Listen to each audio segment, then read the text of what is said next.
വെള്ളത്തിൽ കിടന്നൊരു വെള്ളം കൂടി അതിന്റെ സുഖം ഒന്ന് വേറെയാ അല്ലേ റിട്ടയേർഡ് എസ് പി സാറ്? എന്റെ ജീവിതത്തിൽ നടക്കാത്തതായിട്ട് ഒന്നേ ബാക്കിയുള്ളൂ. അതെന്താ? ഇതുപോലെ ഒരു കുളം, ആ. അത് നിറച്ച് ഫോറിൻ വിസ്കി, അതിലിറങ്ങിക്കിടക്കാൻ പ്രത്യേകം ഒരു തരം ജാക്കറ്റ്, എന്നിട്ട് സദ്യക്ക് ഇങ്ങനെ മോര് കുടിക്കുന്നത് പോലെ അതിലെങ്ങനെ ഇരുന്ന് കൈകൊണ്ട് കോരി കോരി കുടിക്കുക. എന്തൊരു സുഖം! അതനുഭവിച്ചിട്ടുള്ള ഒരാളെ ഉള്ളൂ. അതാരത്? ഉമർ ഖയാം. അയാളും പോലീസിലായിരുന്നു. ഓ, താനൊരു മരമണ്ടൻ അയ്യങ്കാരാടോ. പല കേസുകളും കുളന്തുകൊണ്ട് സമ്പാദിച്ചു കൂട്ടുന്നതല്ലാതെ തലയിൽ ഇത്തിരി വിവരം കോരി വിളിക്കാമായിരുന്നില്ലടോ വക്കീലേ. ഞാൻ മാത്രല്ലല്ലോ, താനും ആയ കാലത്ത് ഒരുപാട് പേരെ ചവിട്ടി കൊന്നിട്ടില്ലേ? എത്ര കൊലപാതകങ്ങൾ ചത്തുപോയവരുടെ ചോര കൊണ്ട് തന്നെ താൻ മാച്ചിട്ടുണ്ട്. അതിന് ഇത്തിരി നക്കാപ്പിച്ചെടുത്ത് കുത്തിയ കൊളല്ലോ ഇത്. അതൊരു കഴിവാടോ. ഈ കാണുന്ന 15 ഏക്കർ തോട്ടം ഏത് കാലത്ത് ഞാൻ വാങ്ങിയതാ? 18 കൊല്ലം മുമ്പ്. ഇന്നിതിന്റെ വില എന്താ? എങ്ങനെ വീശിയാലും 1 കോടി. അന്ന് ഞാൻ കുറച്ചുകൂടി ബുദ്ധി ഉപയോഗിച്ചിരുന്നെങ്കിൽ ഈ വെള്ളത്തിന് പകരം അന്നേ ഇതിൽ വിസ്കി നിറഞ്ഞേനെ. എടാ കൊച്ചു കള്ള, ഇയാൾ ഈ ഗ്ലാസ് കൊണ്ടുപോയോ? എസ് പി, പഴയ എസ് പി, എന്തിനാണോ പെട്ടെന്ന് എന്നെ പിടിച്ച് മുക്കിയത്? ഞാനോ? വെള്ളത്തിന് വഴി പോലും നിൽക്കണം ഞാൻ ഇങ്ങനെ തന്നെ മുക്കണത്. എന്ത് കട്ടിട്ടുണ്ടെങ്കിലും നമ്മൾ ഒരുമിച്ചാ കട്ടത്. അത് പറഞ്ഞ് കാല് വാരരുത്.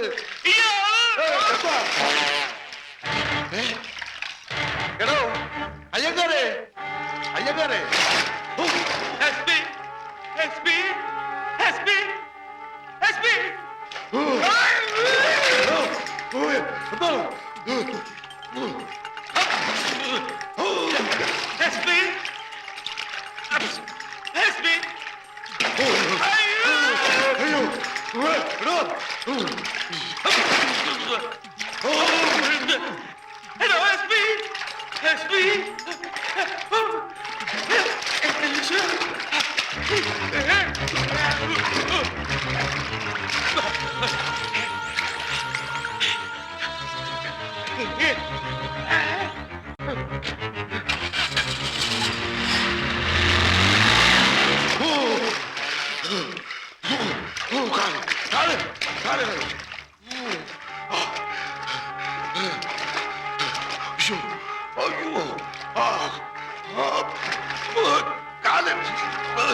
എന്തായിരുന്നു വെള്ളത്തടിയില്? മുതലയായിരിക്കുമോ? കുളത്തിനടിയിൽ എങ്ങനെയാ മുതല വരിക?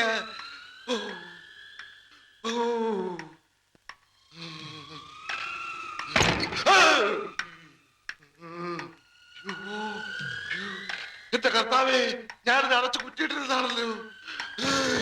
അയ്യങ്കാരെ, എടോ അയ്യങ്കാരെ.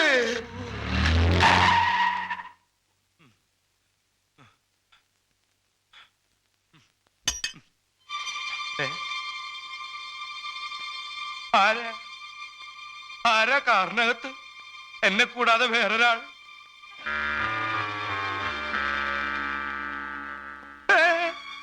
Thank you. ഇതാണല്ലേ തന്റെ വീട്? താൻ ആരാ? തന്റെ ചത്തുപോയ പെരിയപ്പ മുത്തുപ്പട്ടൻ. എന്നെ പിള്ളേ സൗഖ്യമാ? പെരിയപ്പ? ഓ, നീങ്ക വന്ന് ഉന്നെ കൊല്ലറക്കടാ കണ്ണേ. ഇത് അഡ്വാൻസ്, ബാക്കി പുറകെ വരും.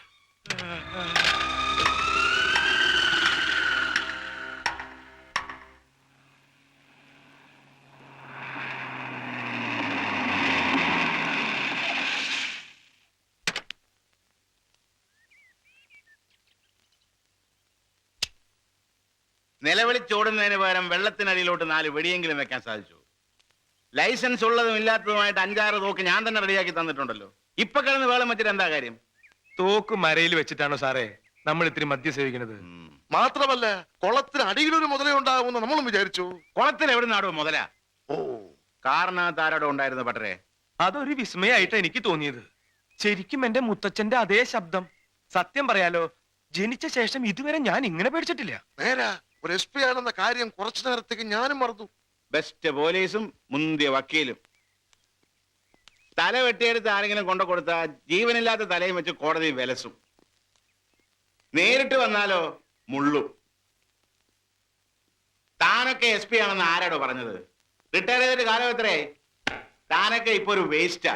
എന്നാലും ആന മെലിഞ്ഞ ആരെങ്കിലും തൊഴുത്തി കിട്ടുവോ? ആന മെലിഞ്ഞാൽ തൊഴുത്തി കിട്ടില്ല, പക്ഷെ മെലിയുന്നത് ആനയായിരിക്കണം. താനൊക്കെ എന്നെ കൊണ്ടൊന്നും പറയിക്കണ്ട. സൂക്ഷിച്ചോ, ഇതൊരു ട്രാപ്പാ. തന്റെയൊക്കെ പുറകെ ആരോ ഉണ്ട്. എന്റെയൊക്കെ പുറകെ ആരെങ്കിലും ഉണ്ടെങ്കിലേ അതേ ആള് മറ്റു പലരുടെയും പുറകിൽ കാണും. കൊന്നിട്ട് എനിക്ക് ശീലമില്ല, കൊന്നവരെ സഹായിച്ചിട്ടേ ഉള്ളൂ. ആ കുളം വറ്റിക്കണം, കാറിൽ വന്നവനെ കണ്ടുപിടിക്കണം. തന്റെ ശത്രുക്കളുടെ ലിസ്റ്റ് എടുക്ക്. ഐജിയോട് പറഞ്ഞ എല്ലാത്തിനും പൊക്കാം പോരെ? അതിപ്പോ ശത്രുക്കളുടെ ലിസ്റ്റ് എടുക്കാന്ന് പറഞ്ഞ IG കഷ്ടപ്പെടും. ജനിച്ച അന്ന് മുതൽ ഇന്ന് വരെ ഇടപെട്ടോരെല്ലാവരും എന്റെ ശത്രുക്കളാ. അതിലൊരു ആശ്രയമുള്ളത് ദേ ഇപ്പൊ ജോർജ് സാറാ. ആരാ എപ്പോഴാ മാറാന്ന് പറയാൻ പറ്റില്ലല്ലോ. നമ്മുടെയൊക്കെ ജീവിതം അങ്ങനെയായി പോയില്ലേ മുരുക?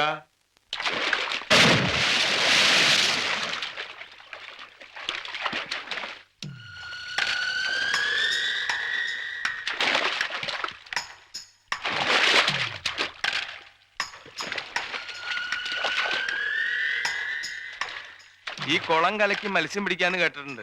ഇത് കലക്കി അവൻ പൊന്തുവോ?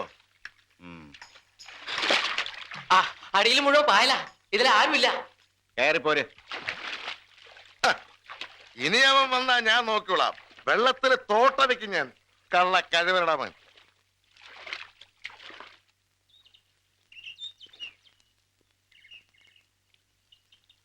ഒന്നും നിന്നേ. അതെ, ഇന്നലെ ഇതിനകത്ത് ഒരു ഫുൾ ബോട്ടിൽ മുങ്ങി പോയിട്ടുണ്ട്. അടപ്പ് നല്ലോണം മുറുക്കിയിട്ടുണ്ട്. വെള്ളം കയറിയിട്ടുണ്ടാവില്ല. അങ്ങനെ വല്ലതും കാലുമ തടഞ്ഞോ? ഇല്ല. വേണ്ട. എന്നാലും എന്റെ കുളത്തില് ഇത്ര ധൈര്യപ്പെട്ട് ഏത് മുതലയാടാ വന്നത്? കണ്ടു കിട്ടിയിരുന്നെങ്കിൽ അവന്റെ ചോര ഞാൻ ഇതിന് തളച്ചേനെ.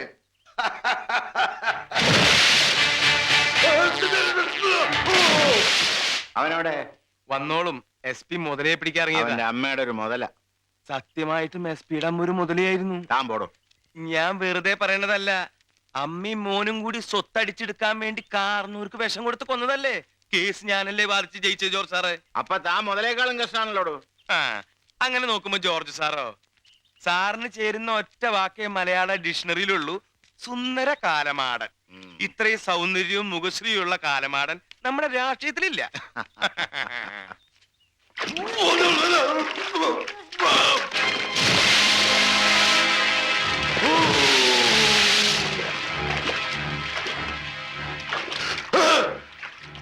നീ ചോര തളിക്കുമെന്ന് പറഞ്ഞില്ലേ? ആ മുതലേടാ ഞാൻ. എന്താ നിനക്ക് എന്റെ ചോര വേണോ? അയാളുടെ ശബ്ദമല്ലേ കേട്ടത്? അതെല്ലോ.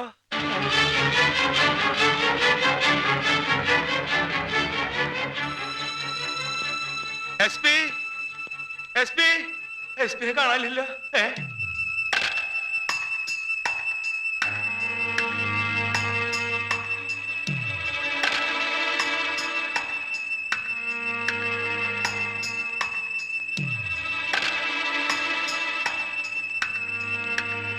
അതെ, ദിവസം 2 കഴിഞ്ഞിട്ടും ബോധം വന്നിട്ടില്ല. ഇനി ബോധം വരാതെ SP അങ്ങോട്ട് പോവോ? എന്താ തനിക്ക് അയാൾ വരും തരാനുണ്ടോ? അല്ല, എന്താ സംഭവിച്ചെന്ന് പറഞ്ഞു തന്നിട്ട് പോയിരുന്നെങ്കിൽ മനസ്സിനൊരു സമാധാനം കിട്ടിയായിരുന്നു. കുളത്തിലിറങ്ങിയ ഇയാൾ എങ്ങനെയാ ബോധമില്ലാതെ ചെളിക്കുണ്ടിലെത്തിയത്? ഒരു കാര്യം തീർച്ചയാ സ്വാമി. എന്താ? ആരോ നമ്മുടെ പിന്നിലുണ്ട്. ആര്? അതാരാണെന്ന് അയാൾക്കല്ലേ അറിയൂ. ബോധം വരട്ടെ, ചോദിക്കാം. ഇനിയിപ്പോ ബോധം വന്നില്ലെങ്കിലോ? വന്നില്ലെങ്കിൽ അവൻ അടുത്ത് വരുന്നത് തന്റെ മുമ്പിലായിരിക്കും. നേരിട്ട് കാണുമ്പോ ചോദിക്കാം. എന്റെ പിന്നാലെ എന്തിനാ ഇങ്ങനെ മുതലായിട്ട് നടക്കണേ? കേസിന്റെ കാര്യമാണെങ്കിൽ നേരിട്ട് കണ്ട് സംസാരിച്ചൂടെ? ജോർജ് സാറേ, എന്റെ പിന്നിൽ ആരെങ്കിലും ഉണ്ടോ നോക്കി. ആരുമില്ലല്ലോ. എനിക്ക് പെട്ടെന്ന് അങ്ങനെ തോന്നിയില്ല. ഓ, അത് ശരി. ഞാൻ പോവാ. താനൊരു കാര്യം ചെയ്യും. അയാൾക്ക് ബോധം വരുമ്പോ ഞാൻ വന്ന് പോയെന്ന് പറഞ്ഞേക്കും.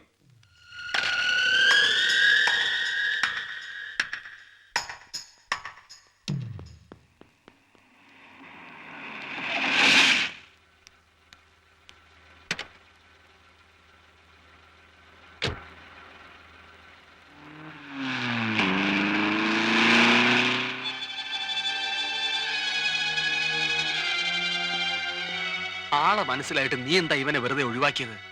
കുറച്ച് ദിവസം ഇവരെ ഇങ്ങനെ തട്ടിക്കളിച്ചേ പറ്റൂ. ആ വക്കീലിനെയും അന്ന് കേസ് അന്വേഷിച്ച DSP നമുക്ക് കിട്ടി. അവരെ ഒന്ന് കുലുക്കിയപ്പോൾ ജോർജ് എന്ന് പറയുന്ന ആ ചെകുത്താനും വന്നു. ഇനി ഒരാൾ കൂടിയുണ്ട്.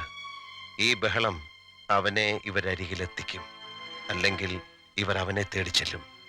ഞാൻ കാത്തിരിക്കുന്നതിനാണ്. അവനാരാ? അവനൊരു പൂച്ചക്കണ്ണനാണ്. പൂച്ചക്കണ്ണനോ? അത്ര എനിക്കറിയൂ. പൂച്ചക്കണ്ണൻ.